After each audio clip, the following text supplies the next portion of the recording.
Guys हाम्रो चाहिँ golden week सुरु भइसकेको छ है। हामी चाहिँ आजबाट गोल्डन विक सुरु भएकोले आज चाहिँ हामी फर्स्ट डे हाकुने जाँदैछौँ है। खानागावा केनको हाकुने भन्ने ठाउँमा जाँदैछौँ। ल गाइस हेर्नु होला त्यहाँ के हुन्छ, कस्तो हुन्छ, कतिको रमाइलो हुन्छ म हजुरहरूलाई देखाउने नै छ। हजुरहरूले चाहिँ सबैजनाले हेरिदिनु होला भन्न चाहन्छु। हेलो गाइस, कस्तो जाममा परेर खत्तम भयो। जाममा छौँ, जङ्गलको बिचको बाटो है, पुग्नै आँटेन। गोल्डन विक भनेर घुम्न भनेर आएको, यस्तो बिजी बाटो गाह्रो छ हजुर, हामीलाई गाह्रो छ।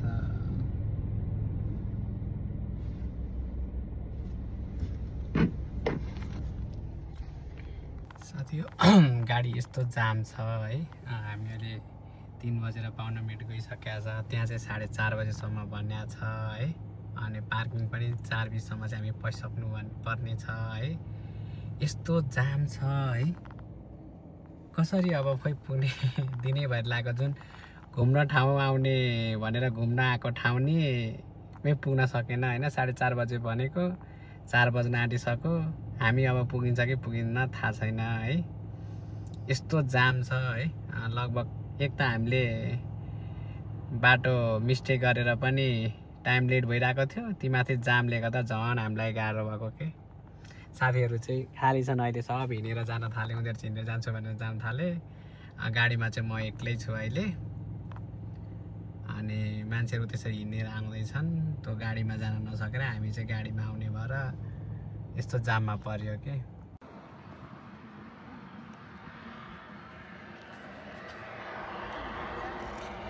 ल है गाइज, यस्तो छ। हामी खासमा यहाँ हेर्न आएको थियौँ है। हाम्रो पार्किङ नभएको भएर चाहिँ यस्तो यहाँ हेर्नु गाडी सबै लाइन लागेर बसेको छ है। गाह्रो छ। हामी चढ्ने गाडी यहाँ छ, यहाँभन्दा माथि ठाउँ छैन है। यहाँ यस्तो डाँडा, यो चाहिँ ज्वालामुखी विस्फोट भएको ठाउँ रहेछ है। यस्तो छ। ल है गाइज, हामी खासमा यही हेर्न आएको थियौँ। पार्किङ बन्द भएको कारणले त हामी माथि आउन सकिएन। सो यहाँ आएर हामी यसरी हेर्दैछौँ। यस्तो छ है यहाँनिर, यस्तो भएको छ खासै।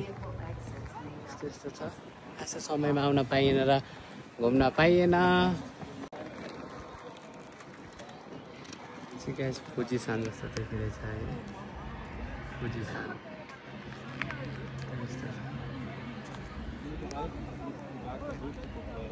यो डाँडाको फुजिसान।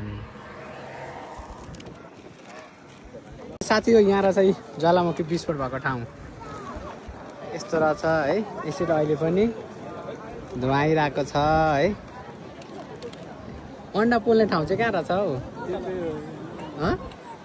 यो अन्डा पोल्ने ठाउँ पनि यतै तल रहेछ है, कता हो है। खोइ अहिलेको अन्डा, कालो अन्डा। हेलो गाइज, सब यस्तो मान्छेहरू यस्तो छ है। विशेष यहाँ सब कालो अन्डा हेर्नलाई, यस्तो हेर्नु ज्वालामुखी विस्फोट हेर्नलाई आएको विशेष ठाउँ चाहिँ यता रहेछ। हामी ढिलो समयमा आइपुग्यौँ। खासै घुम्न पाइएला जस्तो छैन। चाहिँ कालो अन्डा भन्ने छ, यसले यो कालो अन्डा भनेको है। मान्छेहरू फोटो खिच्न भ्याइ नभ्याइ छ। यस्तो छ हाम्रो हरुफको साग, चारो साग।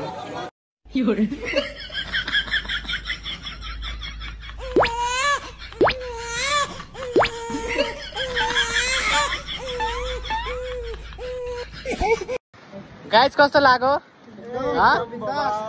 कालो अन्डा आयो नि होइन? ल है कालो अन्डा खाने भाइ कहाँ आउने अरे? हाक कोर्नेको कुरो तमाको भन्ने ठाउँमा आउनु होला सबैजनाले है।